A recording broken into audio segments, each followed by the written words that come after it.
Bonjour et bienvenue sur le podcast Tout droit tout simple. Que vous soyez étudiant, jeune juriste ou plus expérimenté, vous êtes au bon endroit pour découvrir les métiers du droit, leurs évolutions et les innovations juridiques. Je suis Delphine Bordier, ancienne avocate et directrice juridique, aujourd'hui LegalOps, c'est-à-dire consultante en stratégie juridique et organisation. J'interviewe tous les 15 jours des praticiens du droit de tous horizons qui témoignent de leur expérience, leur parcours, leur vision et vous livrent de nombreux conseils pratiques. Soyez curieux et bonne écoute. Je reçois aujourd'hui Guillaume Jagerschmidt, avocat en droit des nouvelles technologies, et je l'ai interrogé sur la pratique et la maîtrise des outils numériques par les professionnels du droit. Bonne écoute. Bonjour Guillaume. Bonjour Delphine. Je devrais te dire rebonjour parce que tu n'es pas un nouvel invité, tu es déjà venu sur le podcast pour nous parler du métaverse. Oui, Et c'est vrai. cette fois-ci, on va parler des outils numériques par les professionnels du droit. Est-ce que, pour ceux qui ne te connaissent pas, est-ce que tu pourrais juste très brièvement te présenter, s'il te plaît? Oui, bien sûr. Donc, je m'appelle Guillaume Egerschmidt, je suis jeune avocat et aussi enseignant à l'université et je suis spécialisé en droit des nouvelles technologies, intelligence artificielle, mais aussi un peu de propriété intellectuelle. Est-ce que tu peux nous expliquer l'impact croissant de la numérisation sur la profession juridique et en quoi, selon toi, ça influence la manière dont les juristes, alors les juristes au sens large, hein, avocats, juristes, exercent leur métier aujourd'hui? Oui. Déjà, parmi ces juristes, ces professionnels du droit, il faut faire peut-être une distinction entre ceux qui exercent une mission de service public, je pense aux magistrats euh, et aux greffiers qui, eux, je pense, ont du mal parce que c'est une question qui est davantage politique que juridique, mais ils ont beaucoup de difficultés à avoir accès à des outils numériques développés à jour, euh, qui soient en fait adaptés à notre ère. On entend souvent des échos de magistrats, mais même dans des juridictions, dans des hautes juridictions qui n'ont pas accès à ce genre d'outils numériques. Donc déjà, l'impact, ça peut être un impact négatif pour des professionnels du droit qui n'ont pas accès à des outils numériques développés et qui peuvent souffrir d'un décalage avec les autres professionnels du droit, ceux qui sont en entreprise ou qui ont des clientèles, comme par exemple les juristes d'entreprise, les avocats, les notaires, qui, eux, ont accès en général à des outils informatiques plus sophistiqués. Ça peut créer déjà entre les professionnels un décalage. Et ensuite, il peut y avoir un décalage, je pense qu'on va en reparler durant ce podcast, entre les professionnels du droit et les outils numériques, puisque tous ne sont pas égaux face aux outils numériques et tous ne les appréhendent pas de la même façon. Certains ont parfois juste pas envie, pas le temps, ou parfois sont technophobes carrément, Ouais. et, euh, et donc se retrouvent dans des situations d'inégalité et l'utilisent pas de la même façon. Donc l'impact pour les professionnels du droit, c'est comment limiter ce décalage, soit entre professionnels du droit, soit de eux vis-à-vis de la technologie. Oui, donc on voit bien que c'est pas seulement une question générationnelle, hein, c'est pas du tout Oui. limité à ça. Et quels sont justement les principaux outils numériques qui ont transformé la pratique du droit ces dernières années? Alors on pense évidemment à ChatGPT, mais il n'y a pas que ça. Comment est-ce qu'ils ont simplifié ou complexifié parfois même le travail des juristes, à ton avis? Alors ça dépend à quelle échelle on se place quand tu dis ces dernières années, mais Oui, c'est vrai que l'utilisation vu mon des vantage, non, non, non, je plaisante. je pensais même à une date plutôt récente. Je ne sais pas si tu sais, mais les éditions, enfin les éditeurs juridiques qui ont Mm, commencé à développer des outils numériques pour les avocats, c'est assez récent. J'ai regardé, par exemple, selon Wikipédia, Dalloz a ouvert ses services web tout en à fait. 2006. Mm. Donc c'est plutôt récent. Et pour ma génération, je pense que c'est difficile de s'imaginer que le travail des professionnels du droit, des avocats et autres, il se faisait à une époque complètement sur papier. Le Tout à premier fait. outil qui a révolutionné le travail des professionnels du droit, c'est l'utilisation donc de l'ordinateur, bien sûr, mais on va pas remonter si loin, mais au moins des Mm. bases de données juridiques qui, elles, en fait, ont changé tout le rapport des professionnels du droit avec le numérique, puisqu'on a ces bases de données qui en fait, qui recueillent presque tout le savoir juridique, si on les combine ensemble, accessible bon, à un certain prix pour les professionnels du droit. Et peut-être que du coup, ce qui a changé, c'est pas d'avoir ces ressources au format numérique. Je dirais que c'est le moteur de recherche. Exactement. C'est comment on recherche. Voilà, c'est que maintenant, je pense que on donne à la nouvelle génération un juriste classeur entre les mains, au sens papier, il ne sait pas s'y retrouver. Alors Mm. qu'il sera certainement meilleur que d'autres professionnels du droit pour utiliser le moteur de recherche. Plus encore, pour les non-juristes qui nous écoutent peut-être, le langage qu'on utilise pour faire des recherches sur nos bases de données est très différent que le langage assez naturel qu'on utilise sur Google, par exemple. Où Mm. on doit, si par exemple on recherche quelque chose sur l'indivision dans le Pax, si on tape indivision Pax sur Dallos, sur Lexis, sur une autre base de données, dans le moteur de recherche, on peut avoir autant toute la jurisprudence sur la question, une encyclopédie si on veut approfondir le sujet, une fiche d'orientation si on veut juste avoir un aperçu rapide, des articles de doctrine. Donc en fait, il faut apprendre à maîtriser ces ouvrages pardon, il faut apprendre à maîtriser les outils de recherche, les mots-clés qu'on va utiliser pour trier, faire le tri dans toute cette masse d'informations que peut nous ressortir la base de données juridique. Et ça me fait dire que je trouve personnellement que les bases de données, le moteur de recherche manque de capacité à comprendre le langage naturel des juristes. Et ça a été notamment flagrant quand on a vu l'arrivée d'un concurrent qui, à mon avis, a bouleversé la façon de faire de la recherche juridique, même si ça concerne principalement les décisions de justice. C'est Doctrine, doctrine.fr. Mm. Pour ceux qui l'ont utilisé, je pense qu'ils seront unanimes pour dire que le moteur de recherche est sensiblement plus puissant que les autres bases de données, avec pas les mêmes ressources, mais à mon sens, beaucoup plus puissant, beaucoup plus facile pour rechercher et trouver ce qu'on a envie. Et avec ChatGPT, euh, on a fait encore un bond en avant, mais je pense que les professionnels du droit, parce que c'est pas un outil destiné aux professionnels du droit, il est destiné à tout Ouais. le monde, ne se rendent pas forcément compte, parce qu'on va en reparler, mais il peut y avoir une crainte d'utiliser ChatGPT. Et la force, en fait, de ces moteurs de recherche, de la base de données à ChatGPT en passant par Doctrine, c'est pas la capacité à donner des réponses, c'est la capacité à comprendre la question qu'on lui pose. Et à mon avis, c'est toute la révolution de ChatGPT, c'est de parfaitement comprendre une question parfois mal posée qu'on va lui donner, avec une forme d'intuition incompréhensible, où le moteur de recherche assisté d'intelligence artificielle va s'adapter parfaitement et épouser les besoins du professionnel du droit. Ouais, il reformule en quelque sorte la question correctement pour donner une réponse satisfaisante. C'est ça. Mm. Ou il peut parfois même, si on lui en donne Ou pas. l'instruction pour Mm. ChatGPT, euh, poser des questions à nouveau, un peu comme si on travaillait avec quelqu'un Mm. et la personne avec qui on travaille n'est pas sûre d'avoir compris ce qu'on a dit, alors elle repose une question pour être sûre de comprendre le champ de recherche. Mais ChatGPT c'est peut là faire où on ça a si on lui en donne l'impression d'être l'instruction. en, effectivement, d'être en interaction quasi humaine avec la Ouais. machine, quoi.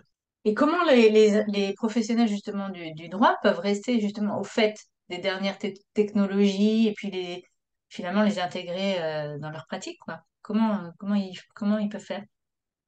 Alors, je sais pas s'il y a un conseil parfait, mais je peux donner ma méthode. Euh, pour ce qui est des nouvelles technologies en général, je me documente sur de la presse spécialisée. En l'occurrence, moi, un site que je recommande, c'est The Verge, qui est un site anglophone, mais qui, je trouve, couvre une grande partie et qui écrit de façon assez intéressante sur les actualités des nouvelles technologies. Euh, et puis ensuite, il y a d'autres médias plus spécialisés en fonction de ce qu'on recherche. Par exemple, moi, je lis aussi quasiment tous les jours Frandroid, pour ceux qui connaissent, un média d'actualité sur Android et le monde de Google en général, et Cryptost pour tout ce qui est crypto, blockchain, etc. Donc, se tourner, à mon avis, vers des médias spécialisés qui peuvent tenir au courant. Il y a aussi, bien sûr, le source d'actualité professionnelle importante, c'est LinkedIn. Et puis, en général, se discuter avec ses pairs. Je- pour citer un exemple, peut-être que certains de tes auditeurs connaissent Papers, qui est un site qui est Oui, sorti peut-être il y a un an et demi, peut-être plus, je sais pas trop quand c'est sorti, mais moi je l'ai découvert il y a un an et demi, qui donne des informations très détaillées à l'image d'infogreffe, mais en mieux, je trouve, sur les entreprises. oui, Et il est c'est très bien grâce appliqué dans ce à site. Mm.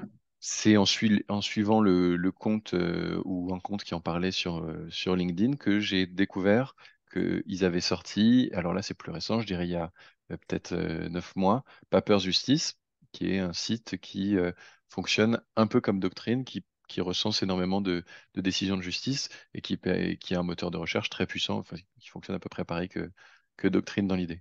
Oui, effectivement, hein, LinkedIn, c'est un réseau social très puissant, mais c'est effectivement pour faire aussi sa veille dans le domaine où l'on exerce, c'est vraiment très, très efficace et il y a plein de choses à découvrir, autres que le droit, bien sûr, mais c'est assez puissant. Et puis bien sûr, je recommanderais d'écouter les podcasts de Delphine tout droit tout simple. Ça, je vais pas le couper, hein. Et alors, à ton avis, quels sont, bah justement, tu l'as effleuré tout à l'heure, mais les avantages, alors un peu spécifiques quand même, que les juristes peuvent tirer de la maîtrise de ces technologies qui sont émergentes, comme l'intelligence artificielle, l'automatisation des tâches ou même la blockchain dans les domaines juridiques. Qu'est-ce qu'ils peuvent en tirer de bénéfiques concrètement? Alors, c'est vrai que en tirer quelque chose de bénéfique, en particulier pour l'intelligence artificielle, c'est une question importante parce que je pense que beaucoup de juristes qui nous écoutent ont en tête l'exemple qui a été beaucoup relayé je sais même pas vraiment s'il est vrai, mais en tout cas, il a été beaucoup relayé de l'avocat américain qui, dans ses conclusions, aurait euh, été aidé par ChatGPT et aurait cité une ligne de jurisprudence qui n'existe pas, qui a été inventée par l'IA. Il a été donc ça a été repéré par le juge ou le contradicteur, je ne sais plus, et donc il a eu des soucis. Donc tout ça pour dire que ChatGPT, l'intelligence artificielle en général, il faut être prudent, mais il faut s'en servir pour les tâches de forme, je dirais. C'est assez impressionnant de se lancer à corps perdu et d'essayer plein de choses avec ChatGPT, notamment, par exemple, si on a un document qu'on connaît, ça m'est arrivé récemment, un document qui est très long, qui fait une soixantaine de pages, dont je peux copier-coller le contenu. Alors, attention à la confidentialité quand tu utilises ChatGPT. Et si on colle le contenu dans ChatGPT et qu'on demande à la machine d'en faire une synthèse en 10 points, ça peut être très utile pour avoir, par exemple, un petit post-it ou une petite feuille, une petite page de garde à coller au devant d'une pièce. Et où il y a marqué page 61, il y a tel point, et puis sur l'ensemble des 10 premières pages, on peut résumer que. Si on lui donne des consignes précises, il peut être très utile. Donc il faut faire attention à distinguer la forme et le fond. Parce que pour le fond, déjà, il y a un problème, notamment avec ChatGPT, pour citer cet exemple, c'est que pour certaines versions, il est limité à son actualisation d'Internet, je crois, à 2021. Oui, Et, c'est la et on n'est version pas gratuite, aussi, ouais. Mm. ouais, et on n'est pas à l'abri aussi que il puisse raconter n'importe quoi. On n'a pas de garantie, c'est pas un avocat, c'est pas non plus, il n'est pas alimenté uniquement par des sources comme Lexis ou Dalloz qui justement ne partagent pas leur base de données avec ChatGPT, je pense. Donc, il faut être très vigilant et ça peut quand même servir comme piste pour commencer une tâche, Mm. voilà, pour ouvrir. Donc, je pense qu'il faut s'en servir, mais il faut être, pour les juristes, les avantages bénéfiques, ça va être principalement pour les tâches de fond, celles qui prennent du temps. Et plus en général, tu as cité l'automatisation des tâches. Je dirais que les juristes, en fait, je constate qu'autour de moi, certains passent beaucoup de temps pour des tâches plusieurs minutes, qui parfois s'exécutent en quelques secondes. Et parce que parfois, T'as des ils se exemples? complaisent dans leurs habitudes. Et en fait, en général, c'est que euh, nous, les professionnels du droit, on n'utilise pas 150 000 logiciels différents. Principalement dans ceux qu'on utilise tous les jours. Je ne sais pas si tu vas élargir les exemples, mais moi, j'utilise la grande partie de mon temps Word ou un Mhm, logiciel d'édition de texte, Outlook et un mhm, navigateur Internet, Chrome, Edge, Safari, en fonction du navigateur. mhm. Et ça, l'essentiel de mes tâches sont faites là-dessus. Mon point, c'est de dire que sur ces logiciels qu'on utilise tous les jours, je pense que, et moi y compris, la plupart des boutons qui sont dans les rubans en haut, soit on ne sait même pas Ouais. à quoi ils servent, soit on sait à quoi ils servent, mais on ne s'en sert pas parce qu'on a nos habitudes et on perd beaucoup de temps. Et parfois, sous couvert de manque de temps de se former sur ce genre d'utilisation des outils numériques qu'on utilise tous les jours, et ben en fait, à la longue, on perd du temps parce qu'on se prive de plein d'outils qui existent sur le peu d'outils qu'on utilise. Donc, en fait, Et quand tu l'automatisation dis des... outils, excuse-moi, quand tu dis outils, Ouais. c'est aussi des raccourcis, en fait, c'est ça? Ça peut être... Y ouais, compris les raccourcis clavier, ouais. oui. Les Mm. raccourcis clavier, en fait, la maîtrise, la maîtrise de l'environnement numérique en général. Donc, je pense que ce qui est principalement bénéfique pour le juriste, c'est d'être curieux. Et le meilleur exercice, je pense, qu'il y a à faire, c'est simplement de discuter avec ses pairs et de dire, ben là, j'ai passé 30 minutes à faire ça, ça m'a semblé hyper répétitif. Est-ce que tu as une idée? Et parfois, en échangeant comme ça, le collègue va dire, ah bah oui, bah c'est super simple. Regarde, je vais te montrer, tu fais ça, ça et ça. Et en fait, ces échanges vont permettre aux professionnels du droit d'être plus efficaces. Ça, j'en suis convaincu. Simplement par la communication. Pas besoin d'aller regarder des tutos de 30 minutes sur YouTube de comment masteriser Word. Parce que parfois, c'est pas adapté à la pratique des professionnels du droit qui n'ont pas besoin, par exemple, de faire des Excel ultra compliqués avec des formules mathématiques qu'on n'utilisera pas. Mais Oui. nous, on sait quels sont nos besoins. On est dans les mêmes bureaux tous les jours, mais on ne discute pas toujours de nos problèmes informatiques, alors que parfois, par l'usage, on a tous découvert des petites techniques qui nous facilitent la vie. Et en communiquant, en partageant, on aura tous une meilleure utilisation de ces outils. Et alors, tu en as parlé tout à l'heure, de la sécurité et de la confidentialité sur, notamment sur ChatGPT, mais est-ce que justement la sécurité des données et la confidentialité, enfin, à mon sens, hein, sont quand même des aspects assez critiques du travail juridique. Comment les juristes peuvent naviguer dans l'utilisation des outils numériques tout en protégeant les informations sensibles de leurs clients et les leurs aussi, hein, enfin, pas seulement de leurs clients Mm, d'ailleurs. mm. Alors, sur ce sujet, on pourrait dire, on pourrait en fait en faire un podcast Entier, à lui tout seul, parce qu'il y a tellement de allons-y. choses à dire sur la cybersécurité. Mais je dirais que les deux choses, c'est la première, d'avoir un environnement informatique sécurisé. Et ça, il n'y a pas besoin de se casser la tête. Si l'entreprise, le cabinet, l'étude a les moyens de prendre un prestataire qui impose des normes de cybersécurité, euh, on va dire, exigeantes, conformes à des standards ISO ou ANSI, et qui permettent que les données des clients qui sont stockées sur les ordinateurs euh, transitent par des flux sécurisés, soient stockées sur des serveurs sécurisés, etc. Mais le cyberattaquant, avant de regarder la faille informatique, il va regarder la faille humaine. Et souvent, dans un environnement informatique ultra sécurisé, il suffira de l'erreur d'un humain, d'une personne, pour que une personne malveillante puisse avoir accès à des données confidentielles, y compris des données clients, euh, pour les juristes ou les avocats, par exemple, mais aussi les juges d'ailleurs, et la plupart des professionnels du droit. Et Et quand tu là, dis pour l'erreur moi, humaine, ça peut être quoi alors? Alors pour moi, l'erreur humaine, bon, il y a des trucs qui sont dits et répétés sans arrêt. Ne pas ouvrir une pièce jointe de quelqu'un qu'on connaît pas, faire attention à l'adresse Hmm. mail de la personne qui a envoyé. Mais la pratique pour moi la plus courante et qui n'est pas respectée et qui me semble absurde, c'est les mots de passe, la sécurité des mots de passe, où parfois, par confort, même l'entreprise cède et accepte que des mots de passe, à partir du moment où ils ont une majuscule, 6 caractères et un chiffre, c'est bon. Et du coup, on fait le nom de la boîte ou le nom du cabinet, le code postal, et puis c'est bon, avec une majuscule qui traîne quelque part. Ça concerne tellement de cabinets, d'entreprises, alors que euh, il y a maintenant des entreprises qui, grâce à la biométrie notamment, je pense que c'est un bon moyen de sécuriser les systèmes d'information et d'éviter les erreurs humaines. Euh, L'OS enfin, le terminal, l'ordinateur, le téléphone, par exemple, pour tous les mots de passe, va rentrer des mots de passe qui ne sont pas connus de la personne qui en est l'utilisateur.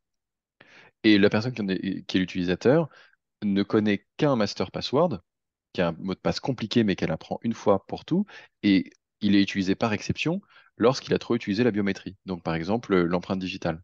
Et ça existe maintenant aussi sur les téléphones comme sur les ordinateurs. Et c'est notamment la politique d'Apple qui maintenant sur iOS comme sur macOS développe que on ne rentre plus ses mots de passe soi-même. Parce que ça sert à rien d'avoir un mot de passe compliqué s'il est le même sur tous les sites. Parce que par exemple, si sur un des sites, votre mot de passe n'est pas haché, donc sécurisé pour qu'il ne soit pas accessible en clair, ni par l'entreprise, ni par un cyberattaquant, il suffit qu'une personne trouve le mot de passe sur un site où on l'a rentré qui est mal sécurisé, et avec un token identifiant plus mot de passe, on a accès à tout le reste. Donc c'est pour ça que c'est assez compliqué. Et je pense que la biométrie, elle n'est pas parfaite, parce que si on arrive à hacker la biométrie, notamment avec le scan du visage, ça peut tout compromettre, mais c'est toujours mieux qu'avoir Soleil 1, 2, 3, 4.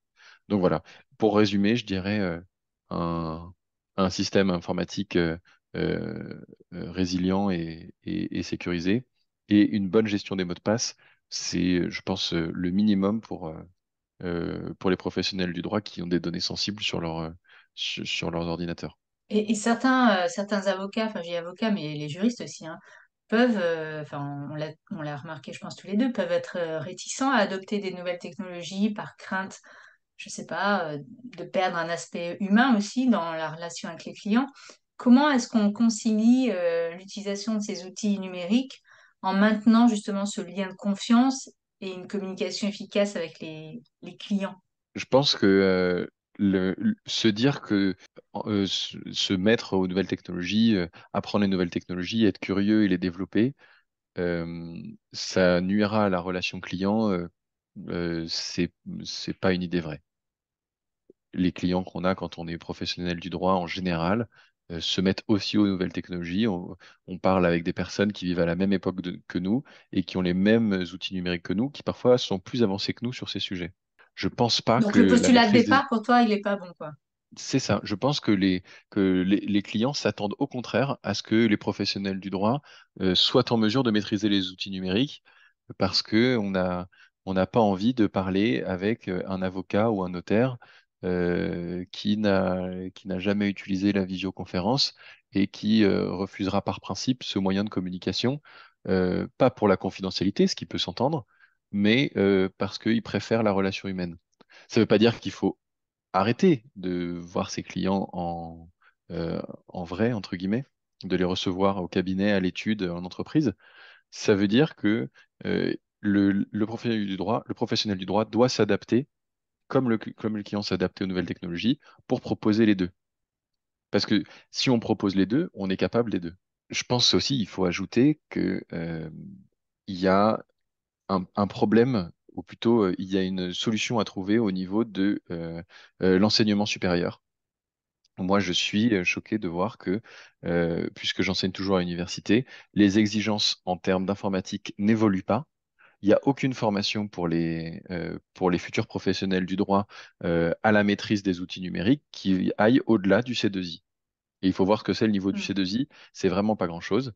Donc, je pense que comme dans les écoles de commerce, les facultés de médecine, euh, toutes les formations en général, les étudiants sont formés aux outils numériques, l'université doit se saisir de cette question et former les professionnels du droit aux outils numériques, et notamment pour tout ce qu'on a cité au préalable, pour leur expliquer pour expliquer aux étudiants comment est-ce que plus tard, en tant que professionnels du droit, ils pourront parler avec leurs clients, avec les justiciables, par visioconférence de manière sécurisée, qui respecte leur déontologie. Et alors, je sais que dans les écoles de formation du barreau, pas forcément celles de Paris, mais de toute la France, euh, ça bouge, ça a bougé. On forme de plus en plus les professionnels, les futurs professionnels du droit. Donc là, en l'occurrence, les avocats à l'utilisation des nouvelles technologies. Mais j'ai envie de dire, ça arrive un petit peu trop tard.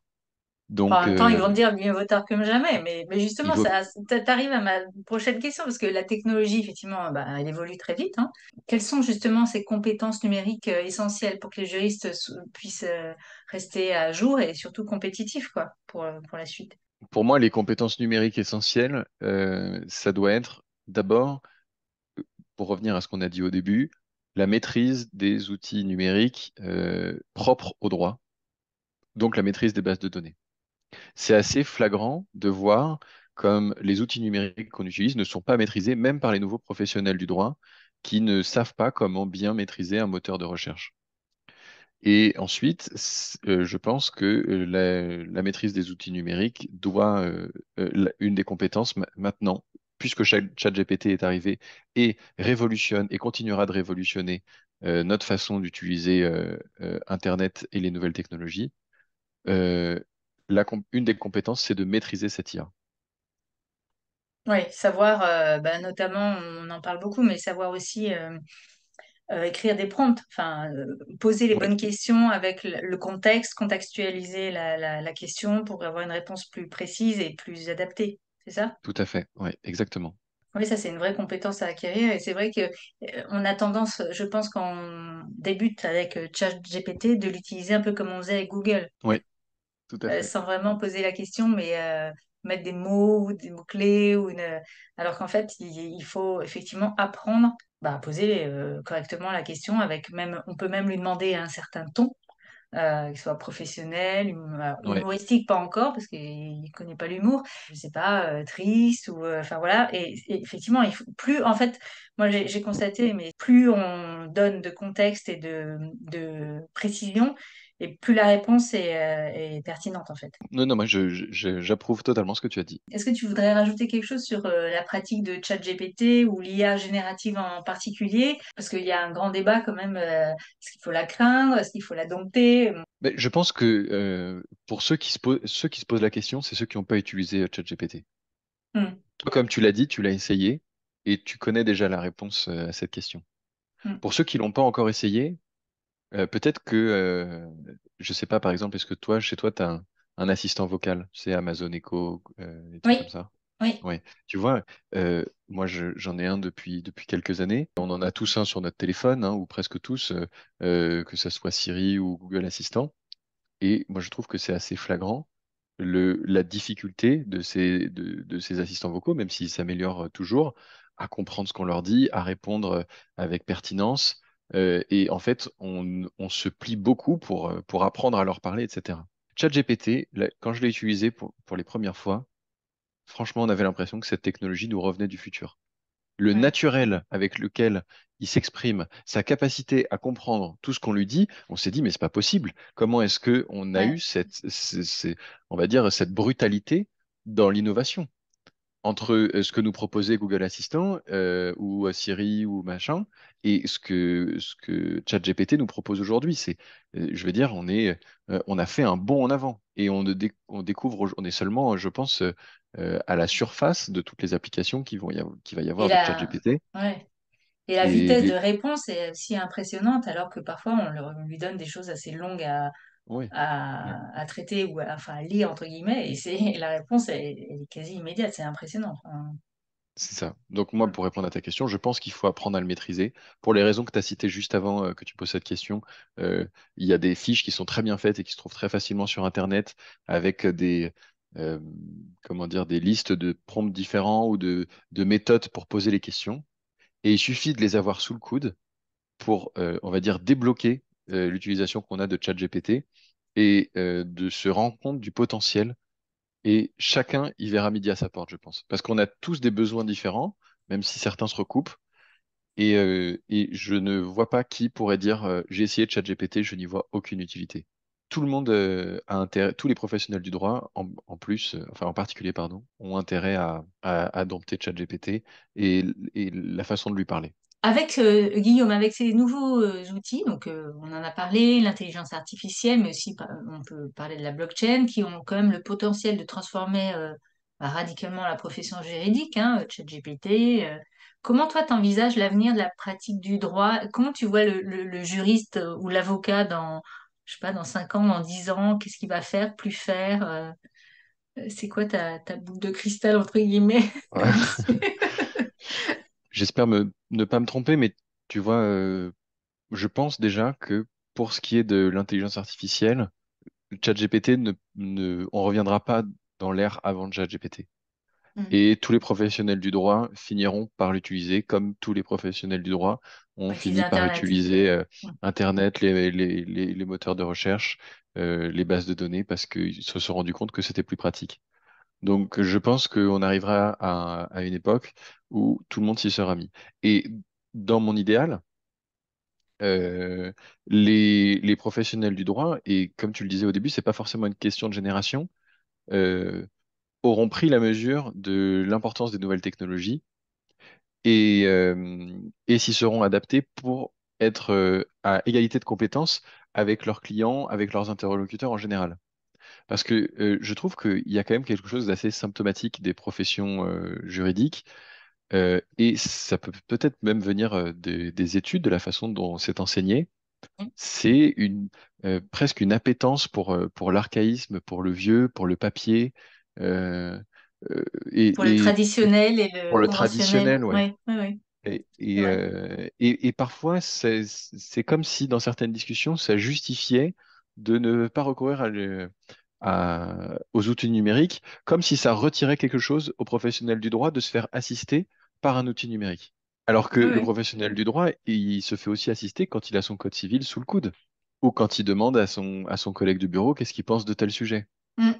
Donc, j'espère que les professionnels du droit de demain mettront derrière eux on va dire, ce sentiment, cette façon d'appréhender les nouvelles technologies pour, euh, pour être à égalité avec les autres professionnels.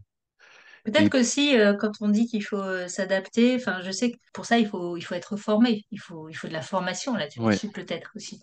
Et oui, ça peut-être que ça a rassuré aussi, parce qu'avoir des formations bien construites, structurées, voilà, peut-être que aussi ça faciliterait, je sais pas, l'adaptation de certains à ces outils. oui, c'est vrai. Tu as raison. Par contre, pour ce qui est de l'autre sujet que tu as évoqué, la blockchain, c'est plus compliqué. Hmm. La boule de cristal est beaucoup plus embrumée.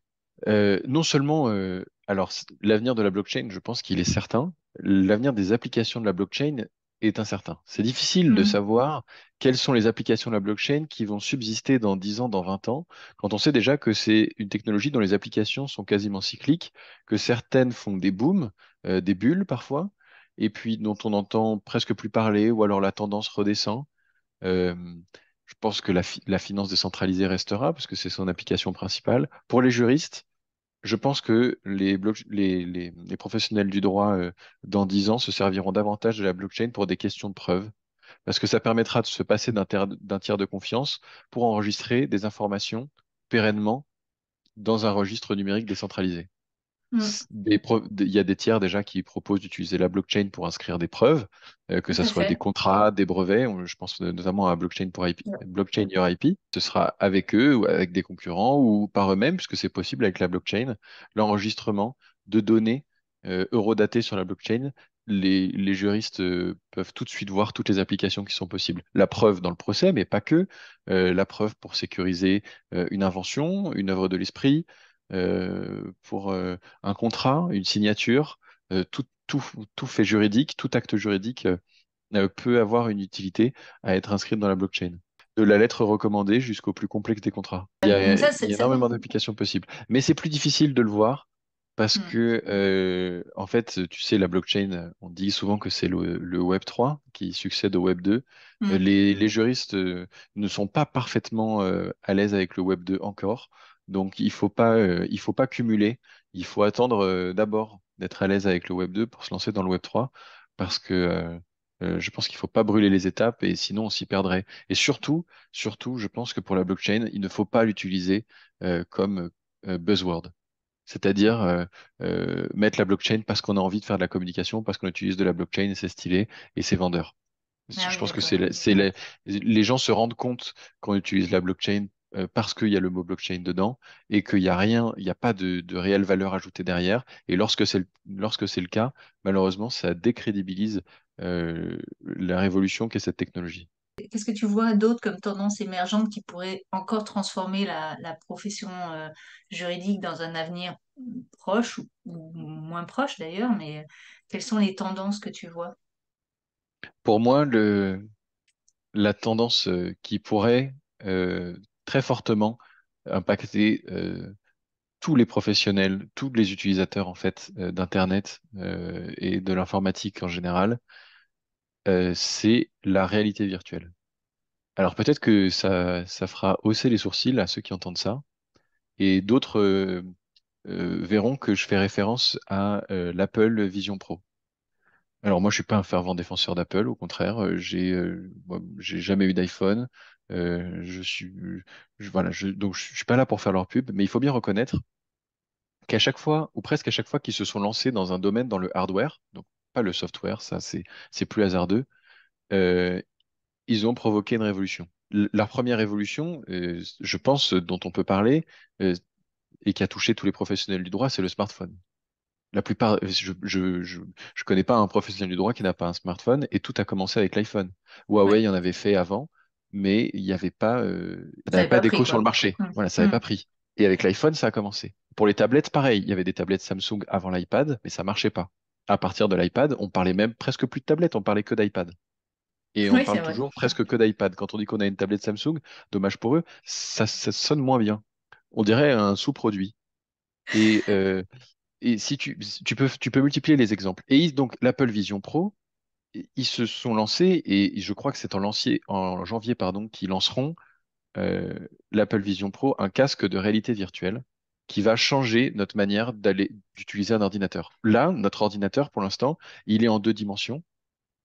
Et il y a des effets de 3 dimensions où tu peux prendre ta fenêtre Chrome et la mettre en plein écran, et puis tu mets ta petite calculatrice ou, je sais pas, euh, un lecteur de musique en bas à gauche, et les fenêtres se superposer, c'est pas vraiment de la 3D. L'Apple Vision Pro, tu vas mettre un casque sur ta tête et il va pas être opaque, puisque c'est pas de la réalité augmentée, c'est pas de la réalité virtuelle, c'est de la réalité augmentée. La différence, enfin, c'est un mélange des deux. La réalité virtuelle, pour comprendre, c'est quand on met un casque et à 2 centimètres ou 3 centimètres de nos yeux, on a un écran, et quand on tourne la tête, ça pivote et c'est comme si on était dans un univers en 3D.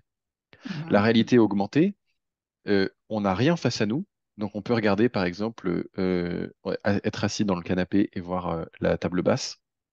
Et la réalité augmentée va faire apparaître par exemple un objet virtuel sur la table. On va avoir un casque sur la tête où on va C'est pouvoir pas par un exemple peu comme travailler. Pokémon Go, là, les Pokémon à l'époque, là? Bah alors, un peu, mais ça, c'était via l'écran Un d'un téléphone. smartphone. Oui, Voilà. Ça, c'est ok. effectivement, c'était un peu c'était de la réalité augmentée, Oui, complètement. d'accord. Là, la différence, c'est que c'est tout le système de l'ordinateur qui va être en réalité augmentée. Donc, imagine-toi être euh, à ton poste de travail avec un grand bureau, et sur la droite de ton bureau, tu vas mettre tes mails. Tu vas, avec tes doigts, poser ton application de mail sur la droite. En face de toi, tu vas mettre ton logiciel de traitement de texte ou ton PowerPoint parce que tu es en train de faire un PowerPoint. Si tu es chez toi, admettons en télétravail, sur la table de la cuisine ou ailleurs sur ton espace, tu vas mettre, je sais pas, un lecteur de musique. Et en fait, tu vas utiliser ton espace autour de toi qui existe pour de vrai pour y situer des applications, et il y aura plus d'ordinateur. Et on va naviguer comme ça en 3D entre les différentes applications. Je pense que le fait qu'Apple arrive sur ce marché va révolutionner le computing, et que les ordinateurs de demain seront en réalité augmentée. Et pour les professionnels du droit, quelles applications? Bah, il suffit de penser la technologie c'est sans limite, pour tout imaginer. Par exemple, pour un juriste d'entreprise qui va devoir signer un contrat, il va pouvoir, en télétravail, simuler d'être dans une salle de réunion euh, à son entreprise. Donc, c'est pas comme s'il était sur l'écran de l'entreprise en Zoom. On va pouvoir le voir réellement assis sur une chaise vide et présenter depuis chez lui toute une présentation sur le contrat, et pourquoi pas une simulation des différents exemples de force majeure avec des catastrophes naturelles. Et bon, si on est un peu imaginatif et visuel, quel type de tempête? Et puis alors, il fait apparaître la tempête sur la table, je sais pas. Donc quelque chose de vraiment révolutionnaire. Pour les avocats, on peut imaginer des audiences où déjà on peut dématérialiser l'audience, et on peut imaginer que l'avocat est à Nantes, l'audience se passe à Paris, et qui peut se déplacer dans la salle d'audience tout en plaidant, qui peut faire apparaître virtuellement autour de lui des preuves, des reconstitutions de procès pénal, par exemple. Pour le notaire, ça va être la possibilité de réunir toutes les parties prenantes d'une promesse simulée, plutôt que de faire des procurations comme on a l'habitude de le voir Oui, tout beaucoup. à fait. Et ben là, ça faciliterait que tout le monde soit autour de la table du notaire pour la signature d'une promesse ou d'un acte de vente. Et alors, cet Apple Vision Pro là qui est promis pour janvier 2024, c'est donc un casque de réalité virtuelle augmentée, mais c'est ça va être quelque chose d'accessible à tous ou ça va être tellement cher au départ, Alors, oui, on ne sait ça va pas, être quoi. super, c'est super cher. Alors, on connaît le prix, je crois que c'est près de 4 000 euros. Alors, je peux regarder rapidement pendant Oui. qu'on parle, Oui, donc, mais enfin, je veux dire, c'est c'est pas pas le encore seul, hein. démocratisé Non. voilà, et ça va prendre un peu de temps pour que ça se démocratise et que les gens y aient accès. Mais tu vois, il y a déjà des alternatives qui sont poussées par l'Apple Vision Pro et le fait que Apple se lance sur le marché. Il y a des Oui, Français qui s'appellent Lynx, je vous invite à aller voir leur site internet, qui sortent eux aussi leur casque de réalité augmentée pour 50% du prix ou 40% du prix d'Apple. Alors, je peux me tromper complètement. Ça se trouve, ça va être un flop monumental. Personne ne va jamais acheter ça. Un peu à l'image des Google Glass de Google à l'époque qui ont jamais pris, qui étaient censés être de la réalité augmentée aussi. Mais ah je oui, les sais pas. lunettes là, les. Oui. Ouais, mais des sortes d'une monture de lunettes avec une sorte de petit prisme de Mm. verre juste à côté de l'œil et on pouvait voir plein de choses. On arrive à la fin malheureusement, mais est-ce que je peux te demander, est-ce que tu aurais un conseil ou deux conseils à donner à ceux qui nous écoutent pour justement se dire, se lancer, pour qu'ils aient pas peur de se lancer dans ces nouvelles technologies ou ces nouveaux outils? Qu'est-ce que tu pourrais leur dire? Je pense que je reprendrai le conseil que j'ai donné plus tôt. Si on a peur de se lancer, si on a l'impression de stagner, et même si d'ailleurs on maîtrise parfaitement les outils numériques, euh, c'est de parler avec ses pairs des problèmes qu'on rencontre tous les jours, parce que je trouve que c'est le meilleur moyen d'apprendre plein de trucs et astuces qui font qu'on devient meilleur. Après, pour le reste, de la curiosité en général, parce que ce serait trop bête de se sentir dépassé par les technologies qui changent tellement avant d'année en année, maintenant de mois en mois. Oui, oui, être curieux et puis essayer quoi. Ouais, Après c'est tout, on ça. n'a rien à Se perdre quoi. lancer.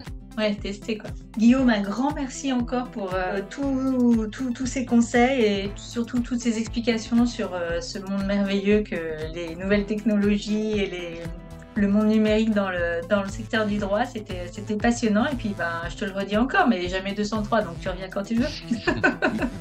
Merci beaucoup, Delphine. C'était super. Je vous donne rendez-vous dans 2 semaines. D'ici là, abonnez-vous au podcast pour ne rien manquer. Et si vous souhaitez partager votre expérience ou discuter d'une innovation juridique, contactez-moi directement sur le site Tout droit tout simple ou sur LinkedIn. Bonne semaine!